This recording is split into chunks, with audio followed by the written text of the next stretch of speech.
Vahel juhtub nii, et huvitavad ajaloolised leiud tulevad arheoloogile koju kätte. Võib öelda isegi, et lausa trepi ees kätte. Nimelt oli arheoloog Mati Mandelil oma kodutrepi renoveerimise tööd mõneks ajaks seisma panna, sest trepile uue vundamendi rajamise käigus paljastusid skeletid. 2 täiskasvanu ja 2 lapse säilmed. Selle leiu põhjalikul uurimisel selgus aga nii mõndagi põnevat. Mõte, et olen mingi ühisaud, et nad olid nii lähesti komaetud. Selge, aitäh. No nii. Siin ju masinaga ära sealt pealt, suure traktoriga. Siis saime need ikkagi nii palju, et me saime siit, ulatasid siiani välja need jalad. Ei ole vist tavaline, et arheoloog käib iga päev trepist üles, trepist alla ja tema jalgadel on väga oluline ajalooline leid, vähemalt selle paiga jaoks. Mis siit välja tuli ja kuidas see juhtus? No see juhtus niimoodi, et kevadel oligi plaan hakata seda treppi ehitama, siin trepi madet ehiti ja siis naisega hakkasime seda tegema, hakkasime auku kaevama ja tuli välja üks pealuu. Liitsime kõrvalt veel 2 pealuud ja matust. Nii et nad olid siis maetud siin 3 tükki kõrvuti, hakkasime neid välja puhastama, tuli välja, et oli isegi 4 matust. Üks laps oli ka veel 2 täiskasvanu vahele maetud. Ja siis puhastasime need luud ära, saatsime Tallinnasse uurimisele.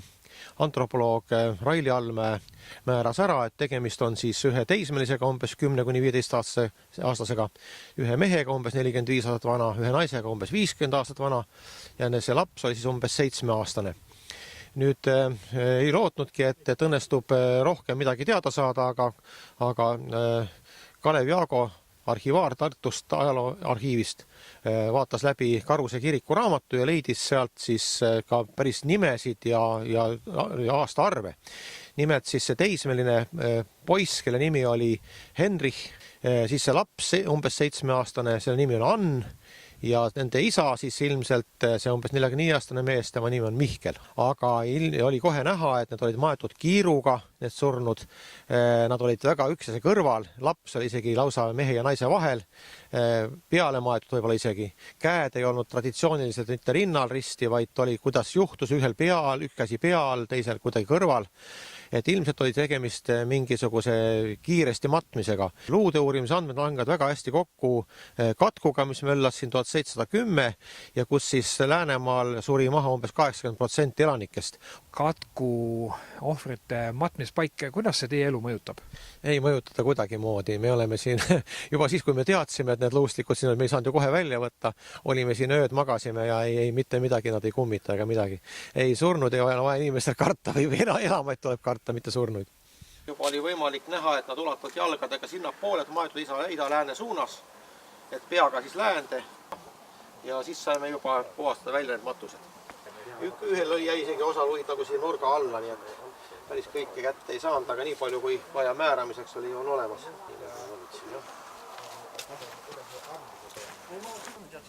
Sa oled üksteise sabas, siis see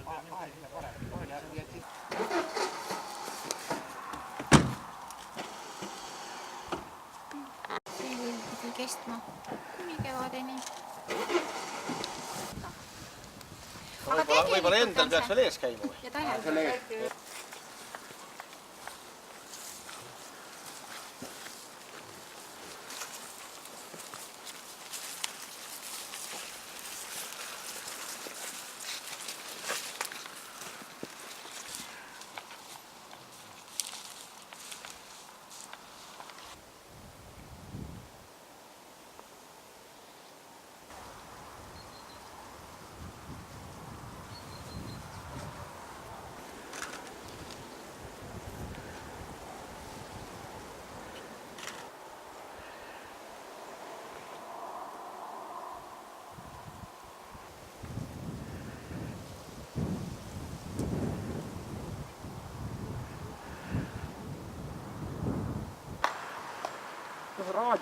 Raadius on ütleme nii, et see on...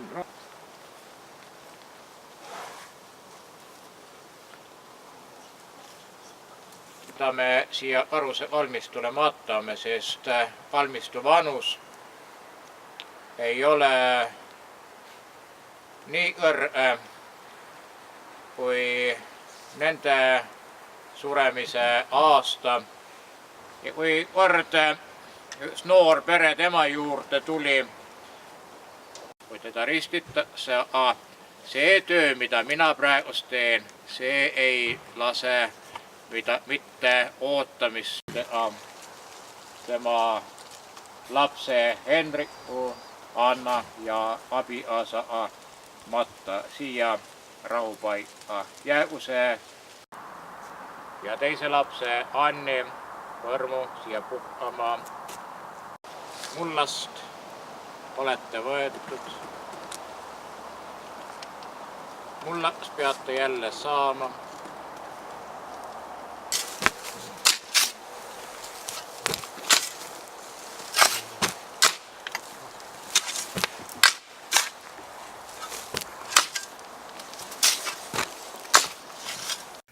On see hea märk? See on hea märk, eriti kui arvestada, et me oleme eelõhtul hinnedepäeval, et hinnedepäevas oju, et annabki märku, et kõik me peame oju saama. Milline on siis kokkuvõtvalt tänase päeva sõnum? Ta on positiivne ja hea sõnum ka edaspidises, et kui maapõu annab välja mingitel põhjustel usagil surma saanud, olgu siis sõdades või antud juhul ka katkumatuse puhul, kus inimene maeti sinna samma, kus ta kodu oli, et ta saaks, ütleme, kalmistule rahupaika.